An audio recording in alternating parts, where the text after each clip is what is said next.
देखिए प्रश्न है एक्स वाई तथा जेड अभाज्य संख्या है तथा x plus Y plus Z बराबर 38 है। x का अधिकतम मान क्या होगा? अगर x को अधिकतम लेना है तो इन दोनों को न्यूनतम लेना होगा। और क्या बताया गया है? सभी का सभी क्या है? अभाज्य संख्या है। तो सबसे छोटा अभाज्य संख्या का मान हम रख देते हैं, क्योंकि इसका मान जो है न्यूनतम रखना है, इसका मान न्यूनतम रखना है, तभी तो ये मैक्सिमम होगा। तो इसका मान हम 2 रख देते हैं, इसका मान हम 3 रख देते हैं। तो देखते हैं कितना हुआ, योग 5, और तीनों को जोड़ के कितना पुराना है? 38। ठीक है, तो 5 चला गया 38 में, बचा कितना? 33। 33 ऑप्शन में नहीं है। इसका मतलब क्या है? थोड़ा सा मान उल्टा पुल्टा करना पड़ेगा। तो इसको हम 2 रख देते हैं, 4 तो भाज्य है, 5 रख दिए। ठीक है, 5 और 2 कितना होता है? 7। अगर ये 7 हो गया तो ये कितना होगा? बोलिए 31। 31 है ऑप्शन में? बोलिए हाँ है। तो ये हो गया 31 का मैक्सिमम मान। ठीक है, इसको देखिए, बताया गया है कि n 3 अंकों की सबसे छोटी अभाज्य संख्या है। तो 3 अंकों की सबसे छोटी अभाज्य संख्या क्या होता है? 101। बताया गया जब इसको 13 से विभाजित किया जाए, इसको अगर 13 से भाग दीजिएगा, 13 पचे 65, 63 63 91। ठीक है, 91 खाया, कितना बचा? शेष पूछा गया है। बोलिए कोई दिक्कत? बोलिए कोई दिक्कत नहीं है। इसको देखिए, अगर आप इसको सलटाइएगा, ठीक है, छोटा सा क्वेश्चन है, देखने में बड़ा खतरनाक है। चलिए इसको हम 1/5 रख दिए और इसका पूर्णांक तोड़ देते हैं। तो बोलिए पूर्णांक तोड़ दिए तो ये हो गया आपका 4 9 5 तो नीचे आएगा, और ये हो जाएगा आपका 999, और गुना हो जाएगा 4 9 5, और प्लस में ये कितना हो जाएगा? 494। ठीक है, और यहाँ पे गुना में क्या है? 99। तो 99 से ये आपका कट गया 5 बार में। ठीक है, समझ पा रहे हैं? 1/5 ये हो गया। इसको जो है ना गुना करने के बजाय हम क्या कर देते हैं? 1000 - 1 लिख दिए, और ये गुना है आपका किससे?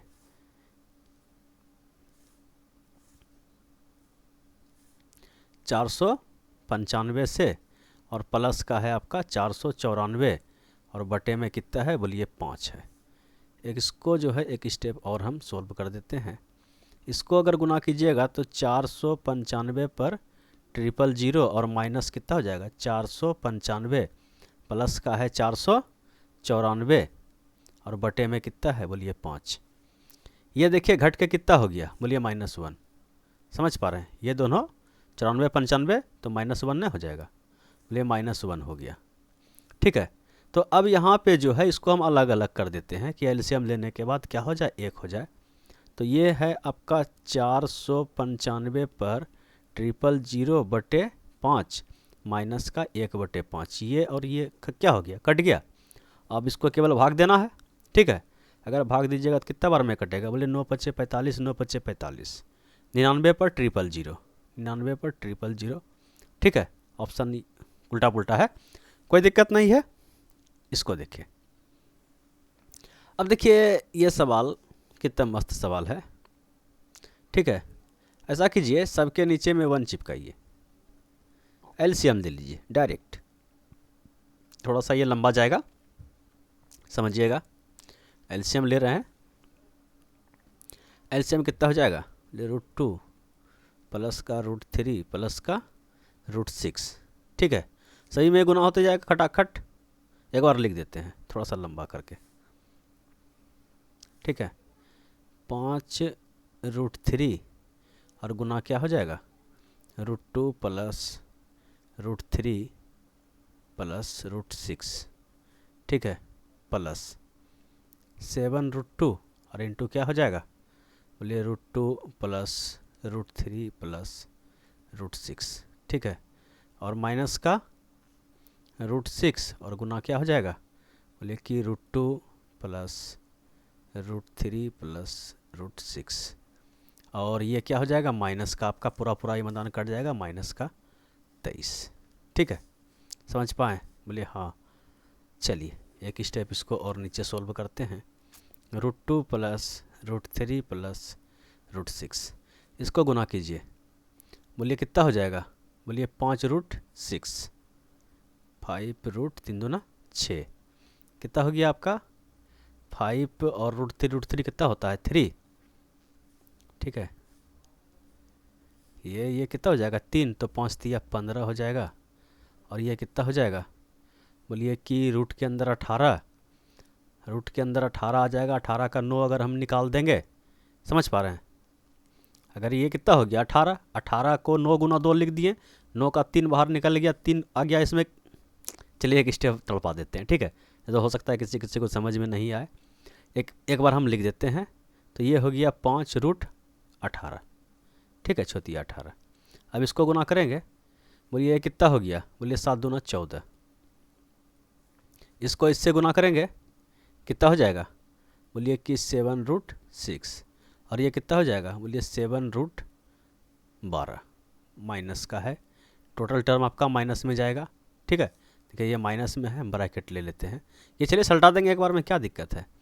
तो माइनस का कितना हो जाएगा, माइनस का √12 और माइनस का √18 और माइनस का 6 हो जाएगा और माइनस का आपका 23 है, ठीक है। चलिए एक स्टेप और सोल्व कर देते हैं। सबसे पहले अंक को ले लेते हैं, ठीक है, जितना भी अंक है। देखिए प्लस का 15 और 14 कितना हुआ 29, 29 और माइनस पलाइए 23 और 6 29, ख़त्म हो गया। चलिए अब इसको थोड़ा सा तोड़ देते हैं कि 5√6 यहाँ पे है। अब इसको हम तोड़ते हैं, इसको 9 गुना 2 के फॉर्म में तोड़े, 9 तो 3 निकल गया बाहर, तो 3 कितना हो गया, ये 15 हो गया और रूट में कितना फंस गया 2, ठीक है, 9 दूना 18 और ये हो गया आपका 7√6 और ये 12 है ना, तो 12 को 4 तिया 12 कर देते हैं, तो रूट के अंदर 3 फंस गया, 4 आपका 2 के रूप में बाहर निकला, तो ये कितना हो गया 14। और माइनस का ये जो है 4 तिया 12 इसको कर सकते हैं, तो रूट के अंदर 3 फंस गया, 4 जो है आपका 2 के रूप में बाहर निकला।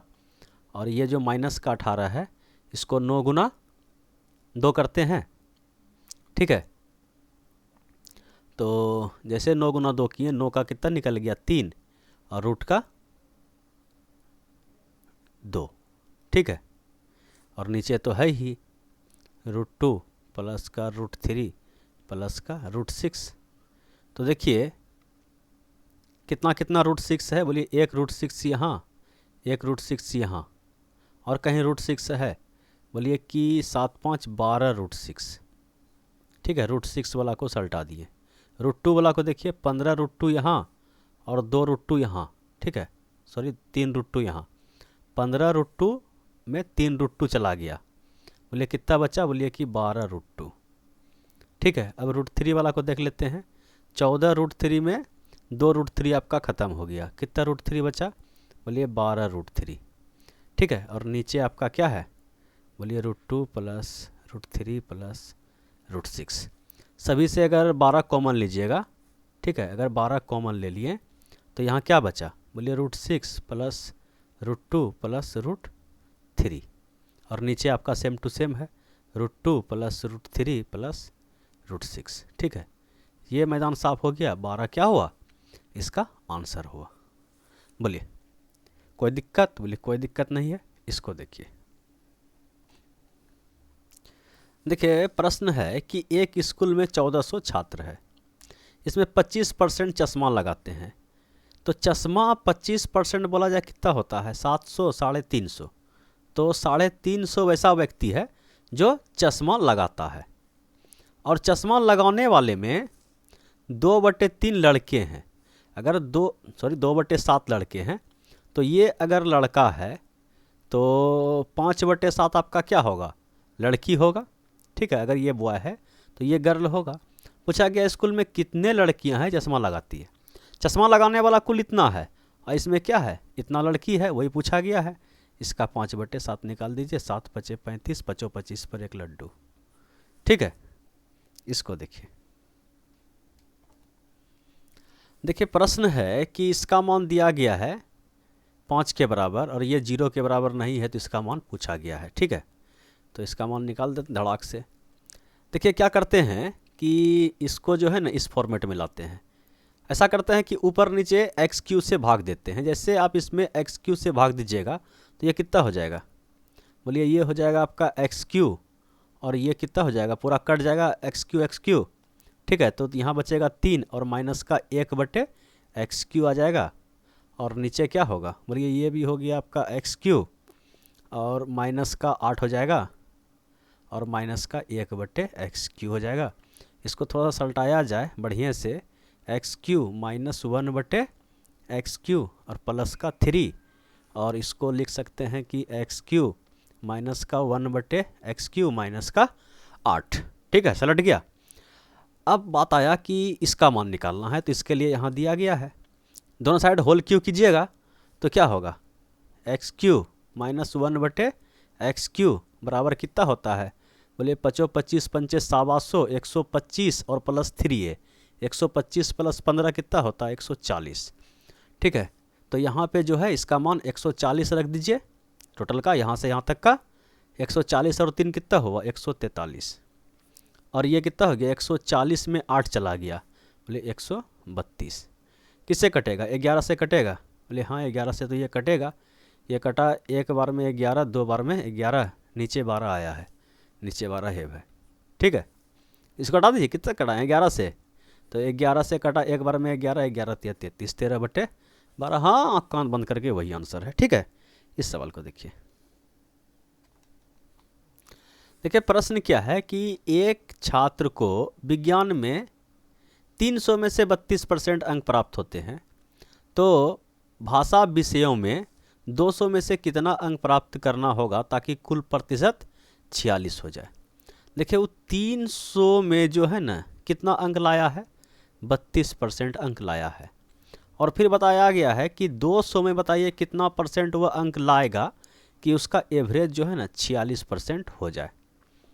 तो इस रेशियो को हम कहाँ रखते हैं, बोलिए एलिगेशन लगाने के बाद जो ये रेशियो आएगा कहाँ आएगा, बोलिए नीचे में आएगा। तो इस रेशियो का मान तो पहले दिया है कि ये 3 है और ये 2 है, ये आपका आंसर निकाल के दे दिया है। तो अब यहाँ पे हम जो है एलिगेशन लगाते हैं, इस टाइप का 3-3 डब्बा खाली है। तो देखिए कि बड़ा में छोटा घटाइए, मतलब इधर से चलिए एक बार इधर, तो 46 में 32 घटाइए तो कितना हो जाएगा, बोलिए कि 14। ठीक है, तो 14 का मान जो है 2 है, 14 का मान 2 है, या बोला जाए कि 2 का मान 14 है तो 1 का मान कितना है 7, तो 3 का मान कितना हो जाएगा, बोले 3 का मान हो जाएगा 1 का मान 7, 3 का मान 21। एक बार इधर से चले हैं तो एक बार इधर से चलना पड़ेगा, मतलब कितना में 46 घटाइएगा जो 21 हो जाए, तो हम जोड़ देते हैं इसको। ठीक है, तो 6 1 7 और 4 2 6, 67 में अगर 46 घटाइएगा तो आपका 21 आ जाएगा। तो वही तो पूछा गया है कि 200 में कितना अंक लाना चाहिए, हटा। ठीक है, चलिए इसको देखिए। देखिए प्रश्न क्या है कि राघवन ने विक्रय मूल्य के 13/15 मूल्य पर एक स्कूटर खरीदा। इसका मतलब क्या है कि एमआरपी उसका कितना होगा, एमआरपी होगा 15, वह खरीदा कितना में, ठीक है 13 में, मतलब 15 मूल्य था 13 में खरीदा, चलिए हो गया खरीदा। और विक्रय मूल्य, विक्रय मूल्य कहने का मतलब क्या, जो उसका अंकित मूल्य था, विक्रय मूल्य से 12% अधिक मूल्य पर बेचा। ये जो 15 उसका एमआरपी था उस पे जो है 12% अधिक मूल्य पर बेचा, तो लाभ परसेंट पूछा है ना। तो ऐसा करते हैं, इसका विक्रय मूल्य काहे निकालेंगे, 15 एमआरपी था ना, इससे 12% अधिक पर बेचा, तो ये 12% अधिक पर बेचा होगा तो कितना प्रॉफिट कमाया होगा, प्रॉफिट का तुलना यहाँ से करेंगे क्योंकि खरीदा है इतना में। तो 12 पंचे 60, हाथ में कितना 6, 12 एका 12 और 12 6 18, और नीचे डबल जीरो है, तो 1.8 जो है उसका प्रॉफिट है। तो विक्रय मूल्य कितना होगा, बोलिए कि 16.8 में बेचा होगा। ठीक है, खरीदा तो कितना में है, इतना में खरीदा है, लेकिन वह बेचा कितना में, बोलिए कि इससे 12% अधिक मूल्य पर बेचा है, तो इससे 12% अधिक मूल्य, ठीक है इतना रुपया अधिक। अब डायरेक्ट 112% भी निकाल सकते थे इसका। ठीक है, चलिए तो इतना में बेचा लेकिन खरीदा था कितना में, बोलिए 13 में, तो प्रॉफिट कितना का हुआ, बोलिए कि 3.8 का प्रॉफिट हुआ। ठीक है, किससे, बोलिए 13 पूंजी लगाने से, तो प्रॉफिट परसेंट पूछा गया है। ठीक है, 1 पॉइंट से दशमलव खत्म, तो 380/13। ठीक है, 13 13 नीचे 2 आ गया, तो 13 दूना 26। ठीक है, और 26 और 2 ये 12, 13 65 13 में 17 से 3 आएगा। ठीक है, 17 खाएगा 3 आएगा, तो यही होगा 3/13। ठीक है, चलिए समझ पाएँ? बोलिए हाँ एकदम, ये सब सवाल में अब दम दशा बचा है। ठीक है, अगर आप रेगुलर देख रहे हैं तो कोई दम दशा नहीं बचा होगा, हम ही को लगता होगा कि आप अधिक टाइम ले लिए। ठीक है, चलिए इसको देखिए। देखिए प्रश्न क्या है कि 1 रुपये में 11 के हिसाब से कुछ संतरे खरीदे जाते हैं। इतने ही संतरे 1 रुपये में 9 के हिसाब से भी खरीदे जाते हैं। मतलब बताया कि 1 रुपये में, ठीक है, 1 रुपये में कितना संतरा खरीदा, संख्या इधर रखते हैं, 1 रुपये में वो 11 संतरा खरीदा है। ठीक है, फिर बताया कि इतना ही संतरा 1 रुपये में 9 के हिसाब से खरीदा। तो बोला कि इतना ही संख्या, देखिए इधर रुपया रखें इधर संख्या रखें, बोला कि जितना संतरा 1 रुपया में इतना हिसाब से खरीदा उतना ही खरीदा। हम देख रहे हैं इधर 11 खरीदा इधर 9 खरीदा है। सबसे पहले हम क्या करते हैं, संख्या को बराबर करते हैं, क्योंकि बताया गया है ना इतने ही संतरा। इतने ही संतरा कहने का मतलब क्या, जितना 1 के 11 कैरेट से खरीदा उतना ही 1 के 9 से खरीदना पड़ेगा। मतलब फिर से रेशियो फ्रेश बनाना पड़ेगा, रुपया इधर संख्या इधर। कैसे बराबर करेंगे, ये रेशियो में है तो इसको 9 से गुना कर देते हैं, इसको 11 से गुना कर देते हैं। 9 से गुना किया तो ये 9 रुपया का 99 पीस खरीदेगा और ये 11 रुपये का 99 पीस खरीदेगा। खरीदने में टोटल पैसा कितना लगा, बोलिए कि सब सीपी है ना, ये किस क्या है, बोलिए सीपी है। तो ये हो गया आपका 20 और ये हो गया आपका 100 में 2 कम। ठीक है, 200 में 2 कम 198, मतलब 20 रुपया में वह 198 पीस खरीद रहा है। फिर बोला है कि इसको जो है ना 1 के 10 के हिसाब से बेच दिया। ठीक है, 1 का जो है 10 के हिसाब से वह बेचा, मतलब 10 को बेचा है 1 रुपया में, तो उसके पास कितना है संतरा, संतरे है ना, हाँ 198 संतरा है। 10 संतरे को 1 रुपया में बेचता है तो 1 संतरे को कितना में बेचेगा, बोलिए 1/10 में। तो 198 कितना में बेचेगा, बोलिए 198 से गुना कर दीजिए ना। ठीक है, समझ पा रहे हैं ना। बोलिए कि 1 अंक के बाद दशमलव 19.8 रुपया में बेचा। खरीदने में कितना पैसा लगा, 20 रुपया। जब बेचा तो पैसा कितना आया, बोलिए कि 19.8, मतलब 0.2 का एल लग गया। ठीक है, तो हानि होगा, हानि परसेंट पूछा गया है, तो हानि गुना 100 बटे क्रय मूल। ठीक है, ये पॉइंट से ये खत्म, ये पॉइंट से ये खत्म, 1% का उसको क्या हुआ, एल लगा। ठीक है, कोई दिक्कत, बोले कोई दिक्कत नहीं है। एक क्वेश्चन जो है सेम टू सेम वही टाइप का है, इसको क्या करें, इसको रखते हैं आप लोग के लिए। ठीक है, आंसर बताते हैं। 110% क्या है, करेक्ट है। जितना भी ऑप्शन है करेक्ट है, और इसका आंसर अगर आप लोग से हिल जाए तो इसका आंसर आप नीचे कमेंट बॉक्स में दे सकते हैं।